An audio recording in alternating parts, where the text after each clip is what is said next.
Vous savez, à mes yeux, il y a deux types de bons produits. Les produits vraiment utiles, dont on va avoir besoin tous les jours, et les produits qui vont vous donner envie de les utiliser tous les jours. Un smartphone, tout le monde en a un, c'est un portail vers le monde extérieur, vers nos proches, c'est un ordinateur surpuissant qu'on a dans la poche, et c'est un produit vraiment utile. Une montre connectée, ça, c'est pas pour tout le monde. Certains n'aiment pas porter de montre, d'autres les utilisent comme des vrais bijoux.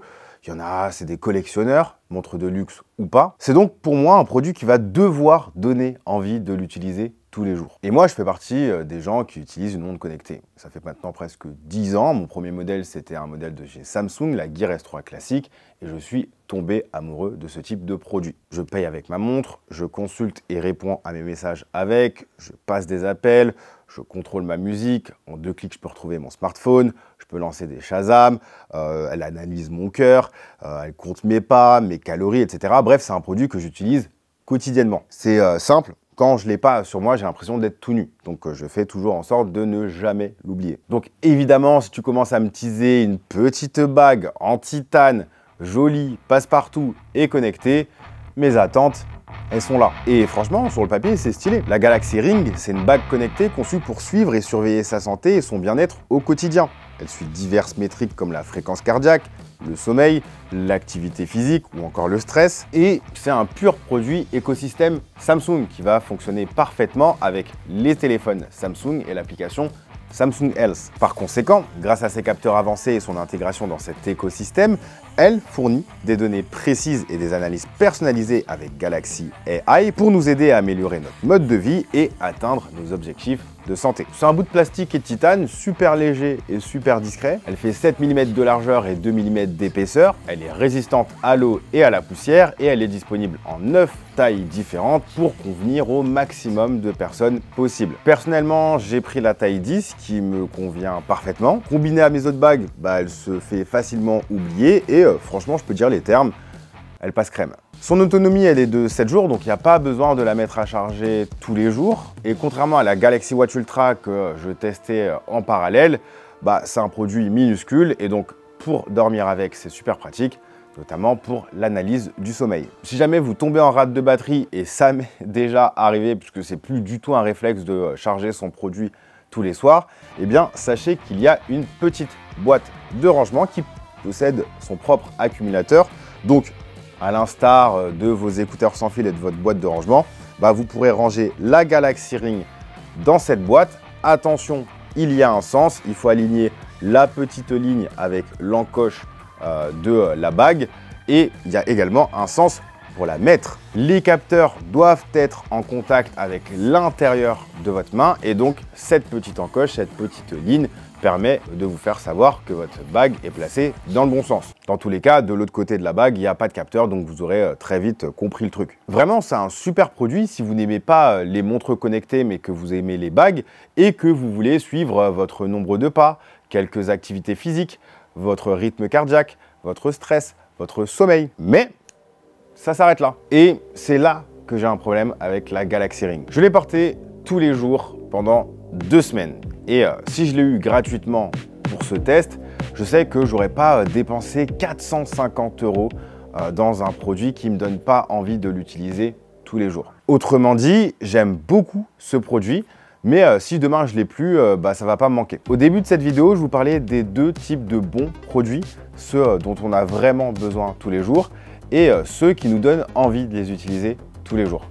Eh bien, la Galaxy Ring, c'est ni l'un ni l'autre pour mon usage. Quand je dis ça, il faut comprendre qu'il y a plusieurs facteurs. Ne me sautez pas dessus. Le premier, c'est que si je m'étais persuadé de l'acheter avec l'argument santé, bien-être, tracking sportif, ça n'aurait pas fait sens puisque j'ai déjà une montre connectée. Par contre, quelqu'un qui n'a pas de montre connectée mais qui veut quand même tout ça, évidemment, il sera content avec la Galaxy Ring. Le deuxième, c'est que malgré le fait que la Galaxy Ring coûte plus cher qu'une Galaxy Watch 7, par exemple, elle fait moins que cette montre connectée et parfois j'ai même pas pu l'utiliser. Exemple, il y a quelques jours, je vous parlais de ma perte de poids, de mes 25 kilos perdus à la salle de sport et de l'importance des produits connectés pour mon suivi de mon activité sportive. Si vous voulez voir cette vidéo, je vous la mets dans la description et juste ici. Malheureusement, cette Galaxy Ring qui est aussi un fitness tracker, bah j'ai pas pu l'utiliser à la salle de sport.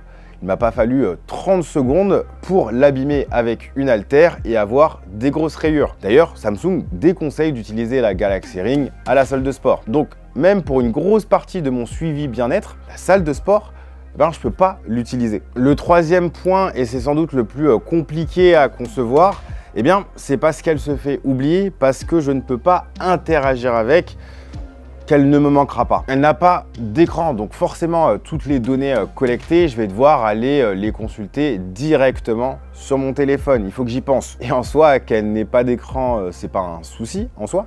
C'est une bague et pas une montre connectée. Mais mon souci avec ça, c'est que je peux pas faire grand chose de plus par rapport à ce que la concurrence propose depuis 3-4 ans. Et c'est là que Samsung m'a déçu. En arrivant sur le marché de la bague connectée, en teasant autant, en faisant un one more thing, bah, je m'attendais à quelque chose de disruptif de la part de Samsung. Un truc qui viendrait casser les barrières, casser les usages pour venir révolutionner ce marché. Mais en fait, non, c'est juste une énième bague connectée comme il en existe plein depuis pas mal d'années, estampillée Samsung avec des usages et des fonctionnalités exclusives à l'écosystème Samsung. Genre, il y a une fonctionnalité de pincement de doigts qui va servir à deux trucs. Le premier, c'est couper son réveil à distance et le deuxième, c'est prendre des photos à distance. Ok, mais prendre des photos à distance, on peut déjà le faire en levant simplement la paume de sa main devant son appareil photo.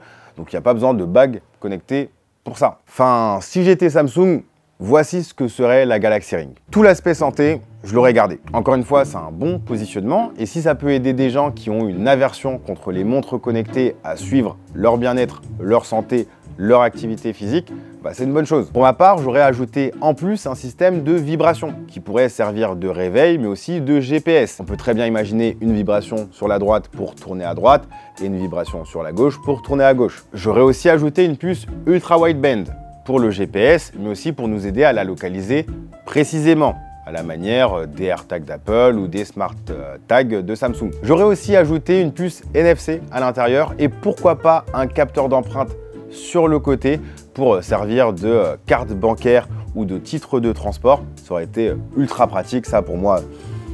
Je comprends pas que Samsung ne l'ait pas intégré. Et soyons fous, j'aurais même intégré une zone tactile sur la bague pour augmenter le volume ou le baisser. Et tant pis si ce produit ne dure que 3 jours au lieu de 7, c'est pas grave, car dans ce cas-là, ça aurait été un produit que j'aurais eu envie d'utiliser tous les jours. Je vous dis à la prochaine, prenez soin de vous. Peace.